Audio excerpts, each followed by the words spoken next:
Hello guys, welcome back to another video. Today we're going to be going over some great cards under $50 to check out. But before I talk about the cards that I think are really fun and are a little undervalued right now, let's talk about some cards you probably shouldn't buy. So for example, this Dynamo from Black Bolt I think looks very cute. Almost reminds me of a video game art style. But when a card spikes $10 or 60% in a single day, it's probably not a good time to buy it, right? So just keep that in mind when you're looking for cards to buy.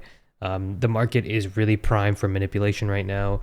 It is what it is, so just kind of be careful about when you buy and feel comfortable with the purchase you make, right? Like, if you really wanted this card, you should have gotten it around a week ago. But in any case, let's go over some more cards, even from the Black Bolt and White Flare kind of set. Things like Gothitelle, I think, is actually a pretty decent buy.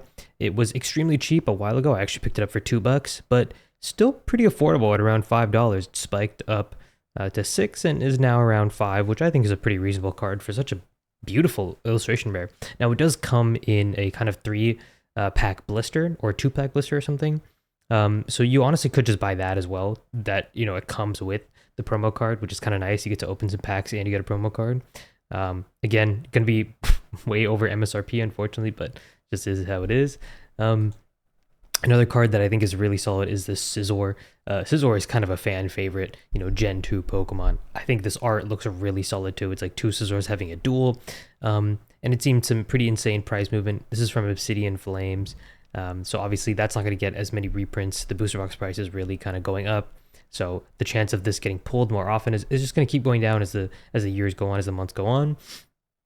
It started in $3, it spiked all the way up to 14, and now it's at a pretty reasonable $10, which I think for an illustration rare this solid, I don't think that's a bad idea at all. And in fact, I think I'm going to pick up a copy of this soon to put into my red page of my binder. I recently just got a new binder, so I've been like creating new pages for different color schemes, or different vibes. So let me know if you guys do that as well. How do you organize your binders? Love collecting cards like that. Giovanni's Charisma, I think this is a really underrated, I think SIR from 151. It really spiked to like 36, when Destined Rivals hype was at its highest and the Pokemon market was just going crazy, and it's really dropped down. Obviously, this market manipulation didn't last very long, but it's kind of on the rise again, and if you do really want this card, I'd probably recommend getting it sooner rather than later, especially if you collect trainer cards, if you like this Persian and Giovanni. I think it's a very solid art. And I love that you can see the Master Ball in the background. You can see a ton of different other Pokeballs in the back if you look like behind Giovanni's head, which I think is such a cool detail. There's so much, there's like a chessboard or something in the back. There's a lot of detail in this card. I really love it. I think it's worth a pickup. Moving on to a Radiant Charizard from Crown Zenith. I think, if you like Radiance, you like Radiance. Not everyone loves the kind of or the Shining cards, right? For example, I personally love these kind of cards. I love Amazing Rares. I love Radiance. I love Shining cards.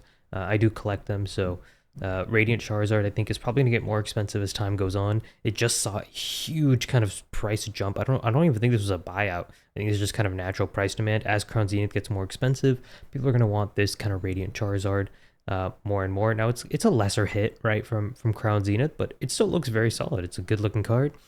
For $10, again, pretty cheap. Not the worst price at all. Next, you have Deoxys from the Crown Zenith Galarian Gallery. I think this is one of the best Deoxys cards we've gotten. It just looks so dynamic. There's so much going on. It has all the Fusion Single and Rapid Strike, so that's why you can kind of see all the items around it are kind of related to that gimmick.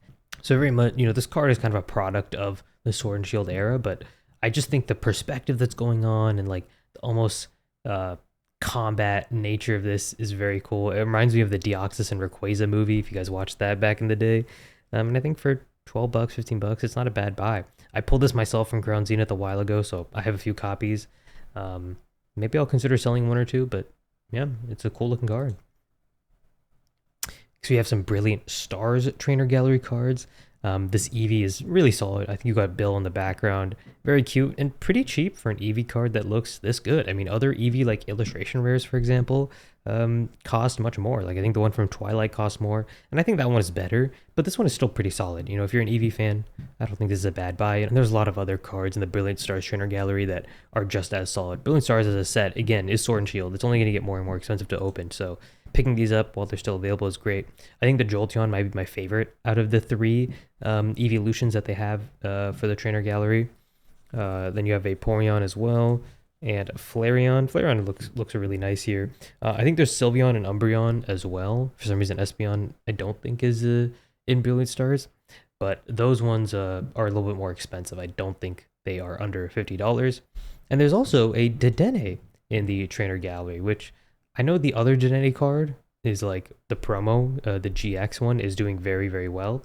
I think this Dedenne card actually looks really cool too. It's very fun. Love the art style. Been going up recently, but still only $5, which I think is pretty cheap for a pretty, solid trainer gallery like this. Very cool, very cool. We have Mimikyu from Cosmic Eclipse. Now this one is going to cost you more of a pretty penny in Nearman holofoil. You could get it for under 50 if you're looking for, other conditions. And the reason is that the PSA 10 copy is super expensive now. It's like $400. I don't know if it's just like worth that. I mean, it has a low pop in a PSA 10. I recently sold my Mimikyu from Cosmic Eclipse because I bought it for $60. I bought it a long time ago. I think like around November or October when the PSA 10 copy was $60. And I just thought it was a cool looking slab. I was like, $60 is pretty cheap for a slab. So I picked it up, didn't realize it had low pop, and it recently rose to $400. And guys, this is kind of a lesson. If you see something go from like $50 to $400, $500, $1,000, unless you really love that card, I would kind of just objectively look and be like, okay, is it worth selling this off so I could maybe buy other cards that I actually like a little bit more? And as much as I love this Mimikyu, I did ultimately decide to sell it. I bought some other cards that I've been chasing for a while that I have really wanted. For example, I picked up a Greninja EX from Twilight Masquerade, especially the Japanese version because I like the texture on it a little bit better. And I also sent it to grading. But yeah, I like, as much as I like this card, I think it's very cute. It's not my favorite Mimikyu card. It's not my favorite Acerola Mimikyu card either. And so I saw an opportunity, I took it. And I would definitely encourage you guys, if you're interested, or if you have a card that like shoots up in value like that, maybe consider taking profits on it, right? Especially if it's a card in your PC, then I'm not going to tell you to sell that. But for some cards, maybe some of them have just kind of gone up with value and you didn't even realize, or you didn't look at them that often. It's definitely possible in this market. More Cosmic Eclipse, kind of illustration rares or whatever these are called, the secrets. This Magnemite is super cool. I love Lieutenant Surge, kind of just polishing them up. Not a very popular card, but only around $10. Again, pretty solid card in my opinion. You have Torkoal from Cosmic as well. I don't know. I'm a Gen 3 fan, so I like the Flannery and Torkoal kind of combo. The background I think is really well done as well. Again, only around $10. Pretty solid price. Another Cosmic Eclipse. We have Jasmine with Steelix, which this is probably one of my favorite cards from Cosmic. I think just Jasmine looks so scared almost. I don't know if that's just me that sees that, but it just looks like she's like, oh my god, there's a giant rock snake behind me. I'm like, if I make one wrong move, that thing is gonna pummel me. But it looks super funny. I love the card a lot. Yeah, those are just some cards that I found that are under $50, pretty cheap, and probably could go up in value because they still have a lot of room to grow. They're from older sets that aren't really getting reprints. So let me know what you guys are going to buy this week, this month.